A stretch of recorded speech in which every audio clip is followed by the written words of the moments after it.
नमस्कार दोस्तों। एचपी में वार्डर की पोस्ट आई है। वार्डर मतलब जेल वार्डर, जेल में जो जेल होता है वहाँ पे ये काम करते हैं। क्लास 3 की ये पोस्ट होती है, ठीक है। तो ये वार्डर की जो पोस्ट आई है, गवर्नमेंट आज ये कल इसकी मतलब कल ये अप्रूव हुई है। देखो 16 नवंबर 2023 यहाँ पे लिखा है। तो इसके बारे में हम बात करेंगे। तो ये पोस्ट उनके लिए है जिनका इंटरेस्ट है पुलिस लाइन में, ठीक है, या जो जॉब के लिए तैयारी कर रहे हैं। इसकी एज लिमिट भी रहेगी। भर्ती प्रोसेस ये कैसे होगा, ये पूरी पूरी बात करेंगे हम इसकी। और क्या इसका मतलब इसका रिटर्न होगा, क्या सिलेबस रहेगा, फीस वगैरह सब कुछ, एज लिमिट सारी मैं इसमें बात करूँगा। तो सबसे पहले तो इस पोस्ट के बारे में जान लो। देखो ये बॉर्डर की ये पोस्ट है, तो इसमें हर डिस्ट्रिक्ट के लिए पोस्ट है। मेल की पोस्ट है और फीमेल की पोस्ट है। देखो 77 ये मेल की पोस्ट है और 14 ये फीमेल की पोस्ट है, ठीक है। सबसे पहले तो बिलासपुर डिस्ट्रिक्ट, देखो यहाँ पे दिया है, हर डिस्ट्रिक्ट की दी है। पहले मेल की यहाँ पे बिलासपुर में जैसे जर्नल के लिए एक पोस्ट है और होम गार्ड के लिए एक पोस्ट है।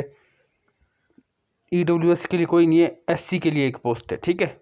मतलब ऐसे ऐसे दिए टोटल पोस्ट है। बिलासपुर डिस्ट्रिक्ट के लिए 4 मेल की बात हो रही है। वैसे चंबा में 6 पोस्ट है टोटल, ठीक है। हर डिस्ट्रिक्ट की दी है। किन्नौर में एक पोस्ट है ओनली, वो है ओनली एसटी के लिए, ठीक है। जनरल के लिए कोई पोस्ट नहीं किन्नौर से। वैसे लाहौल स्पीति में भी, लाहौल स्पीति से कोई पोस्ट नहीं है, ठीक है। मंडी से 11 पोस्ट है, शिमला से 9 पोस्ट है। तो सारा आपको दिया है अभी कौन सी कैटेगरी के लिए कितनी पोस्ट है। तो टोटल ये 77 है, ठीक है। टोटल 77 पोस्ट है। तो ये तो थी मेल की। अब फीमेल की बात करें, फीमेल की भी दी है। जैसे बिलासपुर के लिए एक ही पोस्ट है, ठीक है। हर डिस्ट्रिक्ट का दिया है तो आपने चेक करना है, नोटिफिकेशन चेक करना है, तो उसी हिसाब से आपने अप्लाई करना है। अगर पोस्ट है जनरल के लिए तब भी अप्लाई करना है। जैसे चंबा डिस्ट्रिक्ट है तो वहाँ से ओनली फीमेल में एसटी के लिए पोस्ट है, ठीक है। तो जनरल वालों का तो या एससी वालों का अप्लाई करके फ़ायदा नहीं है, ठीक है। जिसकी पोस्ट है वही, जैसे कांगड़ा है वहाँ से एक पोस्ट है, या टोटल 3 पोस्ट है फीमेल के लिए, एक पोस्ट जनरल के लिए, तो वो अप्लाई कर सकते हैं, ठीक है। तो अब बात करेंगे हम। देखो date of recruitment will be notified separately. जो डेट होगी एग्ज़ाम की या फिर भर्ती जब होगी वहाँ पे आपके ग्राउंड में फिजिकल टेस्ट की, तो वो तो बताई जाएगी आपको। अभी वो डेट नहीं बताई है, ठीक है। तो आपने एप्लीकेशन फॉर्म भरना है इसका। तो ये ऑनलाइन होगा। कौन सी साइट पे? hpprisons.nic यहाँ पे लिखा है। देखो hpprisons.nic, डिस्क्रिप्शन में भी आपको ये लिंक मैं पोस्ट कर दूंगा, वहाँ से आप भर सकते हो। और देखो 23/11/2023 से ये स्टार्ट होंगे भरना, और 22/12/2023 लास्ट डेट, मतलब दिसंबर 22 में लास्ट डेट है। तो जनवरी से संभावना है कि ये भर्ती प्रोसेस स्टार्ट हो जाए, ठीक है। तो ये सब तो रहा, चलो भर्ती प्रोसेस सब कुछ ऑनलाइन ही भरा जाएगा फॉर्म। मोड ऑफ पेमेंट, अब जो पेमेंट है इसमें, अब processing fee of 200 only shall be charge for each candidate belonging to general category and, देखो जो जनरल कैटेगरी है उसके लिए 200 रुपीज़ फीस है, ठीक है। And 50 rupees only for each candidate belonging to SC ST OBC IRDP BPL EVS के लिए। बाकी के लिए कितनी है? 50। जनरल के लिए जो ओनली जनरल में वो उसके लिए है 200, ठीक है। तो मोड ऑफ पेमेंट जो है वो रहेगा ऑनलाइन। नेक्स्ट है मोड ऑफ रिक्रूटमेंट। तो जोन इसके बने हो, जैसे धर्मशाला है उनकी, धर्मशाला में किन किन की जो फिजिकल टेस्ट होगा वो होगा कांगड़ा, ऊना और चंबा वालों का फिजिकल टेस्ट धर्मशाला में होगा। मंडी वालों का होगा, मंडी में होगा। मंडी, कुल्लू, लाहौल स्पीति, हमीरपुर एंड बिलासपुर वालों का मंडी में होगा फिजिकल टेस्ट, ठीक है। और शिमला में किस किस का होगा? शिमला, किन्नौर, सोलन एंड सिरमौर वालों का शिमला में होगा। तो 3 डिस्ट्रिक्ट में होंगे फिजिकल टेस्ट। जो बच्चे अब चलो ये देख लेते हैं पहले कि फिजिकल टेस्ट के लिए क्या क्या आपकी, कितनी आपकी हाइट होनी चाहिए और कितनी क्या क्या आपने इसको कितना जंप करना है, कितनी रेस होगी। देखो तो जनरल कैटेगरी के लिए एज जो है वो 18 से 23 है, ठीक है।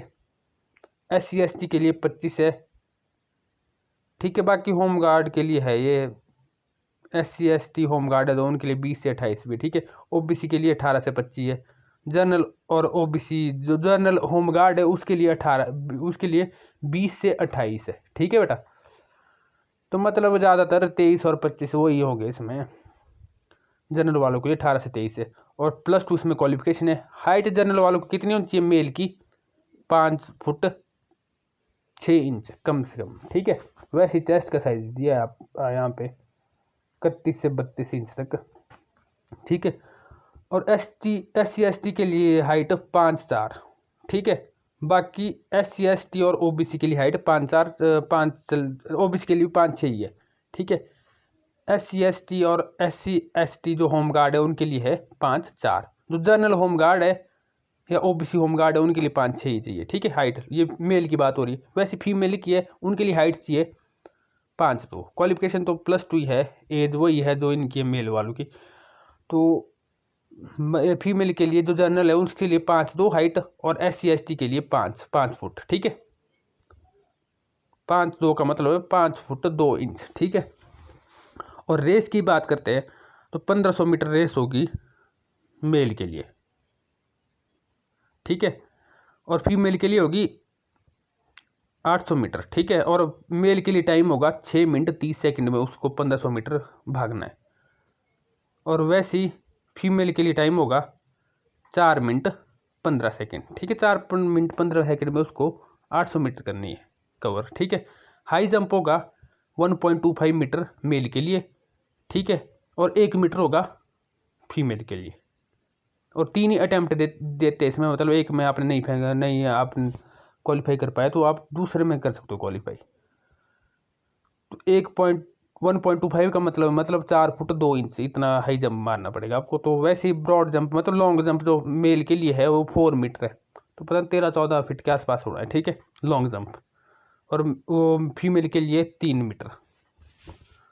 तो आपने प्रैक्टिस कर लेनी है लॉन्ग जंप, हाई जंप की और रेस की। तो संभावना है कि आगे जनवरी में हो जाए। अगर आप ये क्वालिफाई कर देते हो तब ये आप फिजिकल टेस्ट क्वालिफाई करते हो तब आपका रिटर्न होगा वो 100 मार्क्स का होगा। उसमें कोई भी ऐसा नहीं है कि कोई मतलब इंटरव्यू वगैरह कोई नहीं है, इसमें कुछ नहीं, ना डॉक्यूमेंटेशन है। सारे मार्क्स आपके इसी के बेस पे होंगे जो आपका एग्ज़ाम होगा। ठीक है, जो एग्ज़ाम होगा वो 100 मार्क्स होगा। वो इंग्लिश लैंग्वेज है, इसमें हिंदी लैंग्वेज है, जनरल अवेयरनेस है, मैथ, साइंस, तो ये सब है। ठीक है, जो पढ़ते आप जीके वगैरह, मैथ सब कुछ आएगा, इंग्लिश हिंदी, तो आपने ये तैयारी करनी है। तो ये जो एग्ज़ाम का लेवल है वो +2 लेवल का रहेगा, ओनली मैथ का रहेगा 10 क्लास 10th का लेवल। ठीक है, तो ये तो था, चलो आपने इसके बारे में जान लिया। एक इम्पॉर्टेंट बात ये है कि जो बच्चे जो एज का है ना, इसमें एज आपकी कैसे काउंट होगी, 1/1/2023 से काउंट होगी, ऊपर लिखा बता। ठीक है, 1 जनवरी 2023 से काउंट होगी। मतलब कहने का मतलब है कि जो 1 जनवरी 2023 के बाद जो 23 साल का हुआ है ना पूरा, मतलब 23 से ज़्यादा हो गया, 23 साल का पूरा हो गया, वो भी अप्लाई कर सकता है। ठीक है, क्योंकि 1/1/2023 से ये काउंट होगी एज, लिखा है इसमें। ठीक है बेटा, तो इसका मतलब यही है कि अगर आप मान लो फरवरी में आप 23 साल के पूरे हो गए, ठीक है, तो आप अप्लाई कर सकते हो। ठीक है, क्योंकि इसमें क्राइटेरिया जो है एज का वो 1/1/2023 है। ठीक है, तो जो बताना था, जो इम्पोर्टेंट था वो मैंने आपको बता दिया है। बाकी फिर भी आपको कोई डाउट हो तो आप पूछ सकते हो, आपने पूछना है मेरे से, आप कमेंट कर सकते हो या मेरे को व्हाट्सएप भी कर सकते हो, आपको नंबर मिल जाएगा डिस्क्रिप्शन में। ठीक है, कोई डाउट हो तो आपने पूछना है, ज़रूर पूछना है। Thank you.